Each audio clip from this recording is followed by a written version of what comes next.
귀한 찬양 감사드립니다.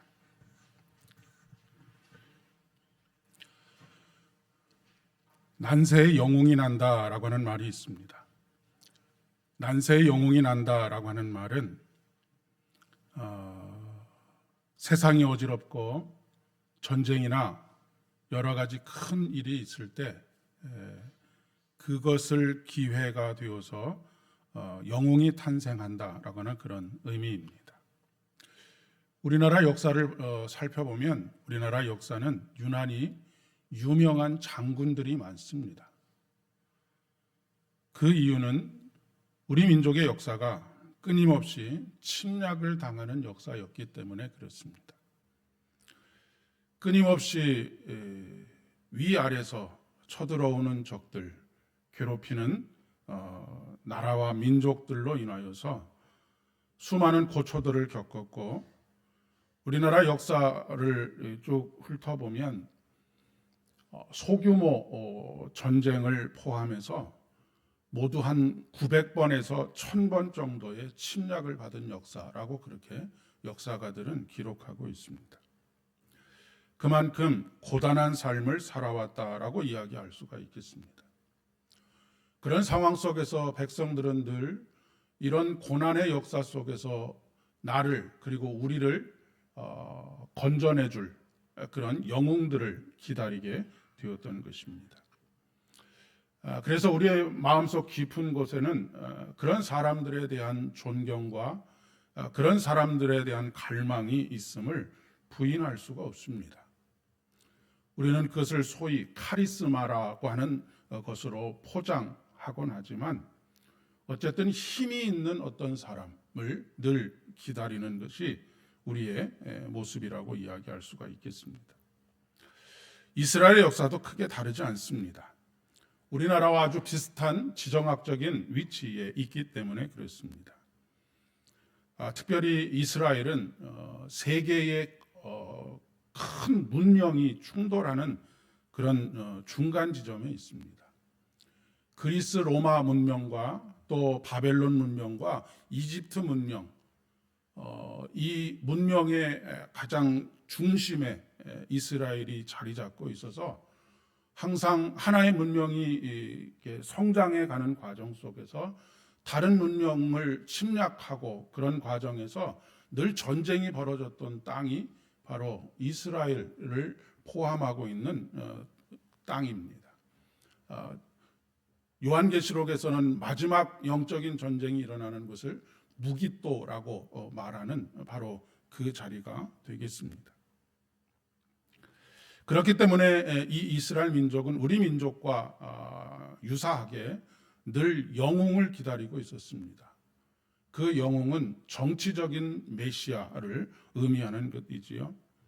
도탄에 빠져 있고 늘 침략과 그 침략 속에서 큰 어려움을 겪고 있는 자기 자신들을 구원해 줄 어떤 사람을 기다리고 있었다라고 하는 것입니다. 특별히 다윗과 같은 영웅을 이스라엘 민족은 늘 기다렸습니다. 이 다윗과 같은 영웅은 사실 다윗이 중요한 것이 아니라 다윗으로부터 예수가 나왔다라고 하는 것이 중요한 일인데, 이스라엘 민족에게 있어서는 늘 이스라엘 민족이 다윗이 왕이 되기 이전까지는 주변 민족에게 늘 침략을 당하고 그 침략에 무릎을 꿇고 모든 것을 빼앗기는 역사의 반복 속에 있었는데, 그것이 바로 사사시대입니다. 사사시대에 늘 공격을 받고 그것으로 인해서 신음하고 하는 가운데 하나님께서 한 사람에게 기름을 부으시고 그 사람을 사사로 세우시고 그를 통해서 그 모든 일들을 모면하게 하시는 그런 역사가 400여 년 동안 반복되어 왔던 것이죠. 그리고 난 이후에 사울 왕과 그 이후에 다윗 왕이 이제 그 왕위에 오르게 되는데, 다윗이 왕국을 처음 세울 때에는 이스라엘 땅이 북쪽으로는 단과 남쪽으로는 부엘세바에 이르는 산간 지역이 주로 이스라엘 민족들이 살고 있었던 지역입니다. 주변 민족의 침략을 늘 받았고 다윗이 모든 이스라엘 백성들이 기다리는 계속해서 기다리는 영웅이 된 이유는 주변에 있는 다윗이 왕이 되고 난 이후에 주변에 있는 모든 나라들을 이스라엘에게 복종케 하는 그런 영토 확장의 역사를 가지고 있기 때문에 그렇습니다. 이스라엘 민족은 때문에 그들의 모든 역사 속에서 위기 때마다 다윗과 같은 왕이 나타나기를 갈망했던 것이죠. 예수님 당시에도 수많은 사람들이 일어나고 쓰러지고 하는 그런 과정이 반복되게 됩니다. 로마 제국의 압제 아래에 있는 민족을 구원해 보고자 독립투쟁을 했던 것이죠. 그래서 밀란을 일으키기도 하고 거기에서 사람들이 수없이 죽어나가기도 했었습니다. 예수님의 제자들 중에 몇 사람도 그들 무리에 속해 있었던 사람들입니다. 소위 젤로 땅이라고 하는 당에 속해 있는 사람들이죠. 우리나라로 이야기한다면 일제강점기에 독립운동을 했던 사람들과 크게 다르지 않는 그런 모습을 가지고 있습니다. 추측컨대 오늘 말씀에 등장하는 바라바라고 하는 사람도 이들 중에 한 사람이었을 것이다 라고 그렇게 추정을 하고 있습니다. 마태복음 27장에 보면 밀란을 일으켰다라고 하는 것이 로마 제국에 항거하는 그런 투쟁을 했었다라고 하는 것을 보여주고 있는 것이죠. 물론 그가 좋은 지도자였는지 아니면 이 독립전쟁을 기회로 해서 자기의 배를 불리는 사람이었는지는 알 수가 없겠습니다. 빌라도가 이 바라바를 놓아주겠느냐 아니면 놓아줄까 아니면 예수를 놓아줄까라고 그렇게 물었을 때 어찌 보면 바라바를 선택하는 것은 당연한 것이었다라고 그렇게 이야기할 수 있습니다. 그들의 입장에서 둘 중에 하나를 선택해야 한다고 한다면 당연히 바라바를 선택하는 것이 옳은 선택이기 때문에 그렇습니다.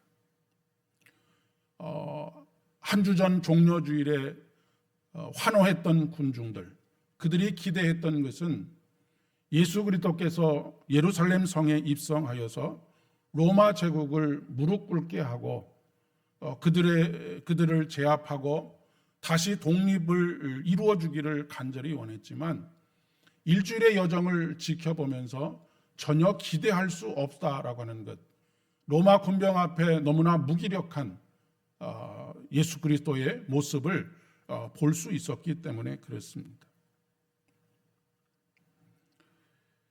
바라바 또한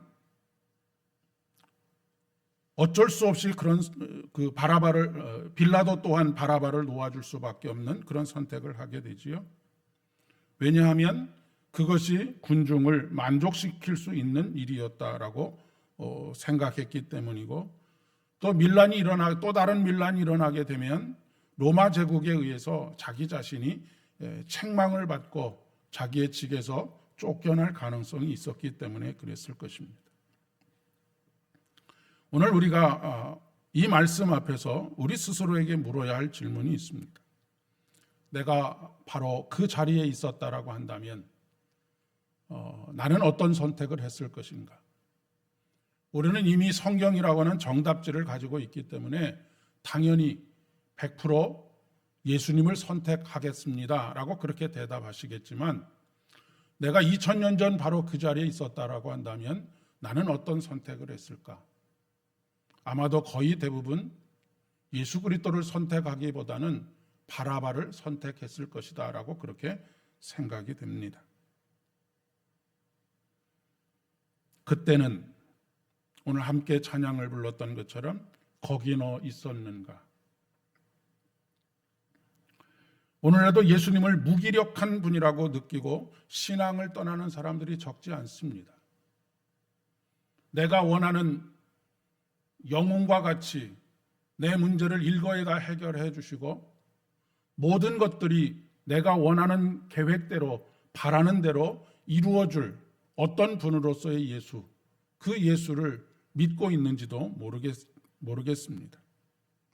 당장이라도 상황을 뒤집어 엎고 뭔가 보여주기를 원하는 것이지요. 예수님은 죄가 없습니다. 그러나 그것은 그렇게 중요하지 않습니다. 예수님이 죄가 있느냐 없느냐가 중요한 것이 아니고 나를 구원해 줄 수 있느냐 없느냐가 늘 우리의 판단의 기준이기 때문에 그렇습니다. 그러기 위해서는 전혀 죄가 없는 한 사람을 희생해서라도 원하는 것을 얻으면 된다라고 하는 그런 논리를 가지고 우리가 살아가고 있음을 보게 됩니다.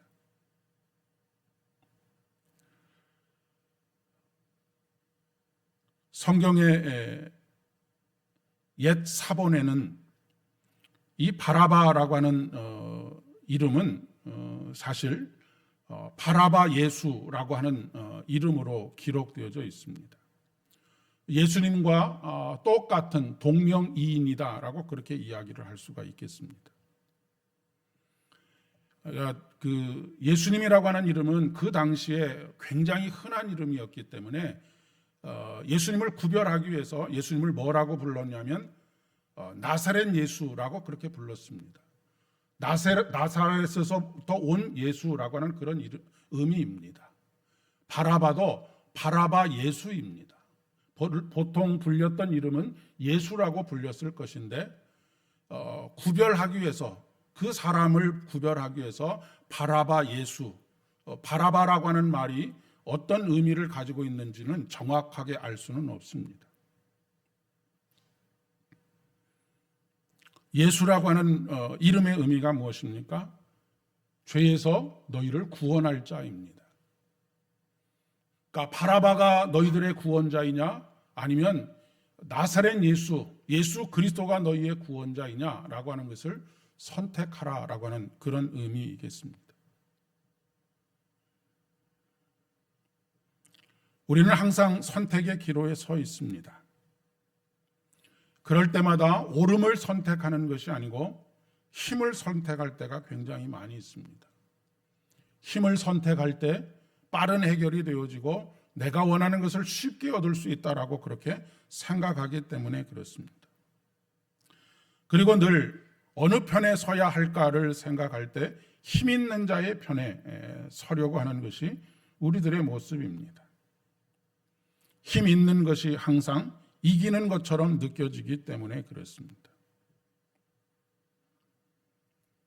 그러나 싸워서 이기는 것보다 싸울 필요가 없는 평화의 세상을 만드는 것이 훨씬 더 중요합니다. 우리나라는 지금 70년이 넘도록 남북 대치 상태에 있습니다. 전쟁이 끝난 것이 아니고 정전 상태에 있습니다.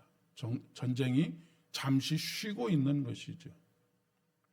이런 상황 속에서 우리는 무엇을 선택할 것인가라고 하는 것을 깊이 생각해 보게 됩니다. 물론 우리 자신을 지키기 위해서는 자주국방의 힘을 길러야 합니다. 그러나 그것이 전쟁을 위한 힘을 기르는 것이 되어서는 안 되는 것이죠. 아예 전쟁을 하지 않도록 하는 의미에서의 자주국방에 힘쓰는 그런 모습을 가져야 한다라고 하는 것입니다. 그런데 우리가 늘 정치인들에게 휘둘리게 되는 이유가 무엇입니까? 그들이 오늘 빌라도와 마찬가지로 만족을 위해서 이러저러한 말들, 그런 강한 말들을 하는 것에 휘둘리게 되는 것이죠. 교회도 마찬가지입니다. 교회도 늘 힘을 가지려고 하는 방향으로 교회가 움직여 왔다라고 이야기할 수 있습니다. 더 많은 사람들, 더 많은 재정들, 더 큰 영향력들을 끼치려고 하는 그런 선택을 해왔습니다. 그러나 예수님께서는 그것을 원치 않으셨던 것이죠.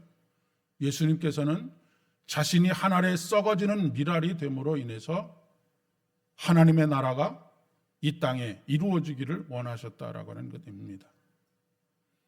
오늘 우리의 신앙의 방향이 어떤 방향이어야 할까라고 하는 것을 빌라도냐 예수냐라고 하는 물음 앞에 다시 한번 깊이 묵상하게 됩니다. 마가복음 10장 45절의 말씀에 이렇게 말씀하십니다. 인자가 온 것은 섬김을 받으려 함이 아니라 도리어 섬기려 하고 자기 목숨을 많은 사람의 대속물로 주려 함이니라 라고 말씀하고 있습니다.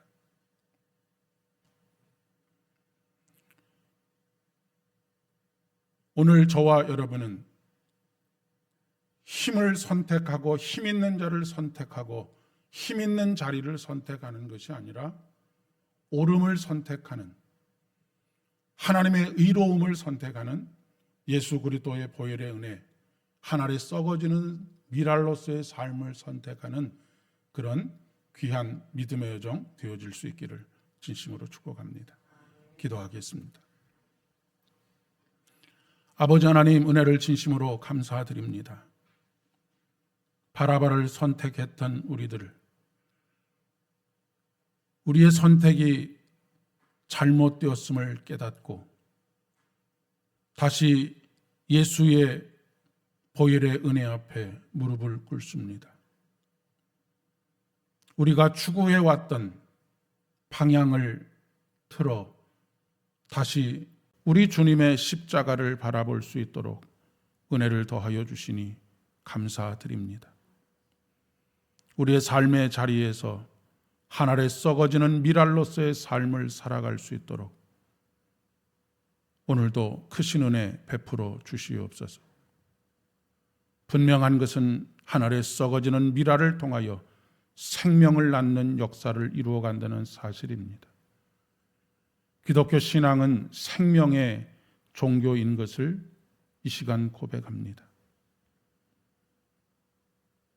주님, 오늘 하루도 우리의 삶에 십자가를 통해서 이루신 생명으로 충만한 삶 살아갈 수 있도록 은혜를 더하여 주시옵소서. 예수님의 이름으로 기도드립니다. 아멘. 이제는 우리 주님 예수 그리스도의 은혜와 아버지 하나님의 극진하신 사랑하심과 성령 하나님의 위로하심과 교통하심이 힘 있는 자의 편에 서고 힘을 추구하며 막대한 영향력을 추구하려고 하는 그런 믿음의 사람이 아니라 오직 십자가에 달려 돌아가심으로 하늘에 썩어진 미랄이 되어 수많은 생명들을 낳게 했던 그런 삶을 선택하기를 소원하는 사랑 모든 성도님들의 머리 위에와 가정과 일터와 사업장들 위에, 사랑하는 우리 교회 위에 이제로부터 영원까지 함께하옵시기를 간절히 축원하옵나이다. 아멘.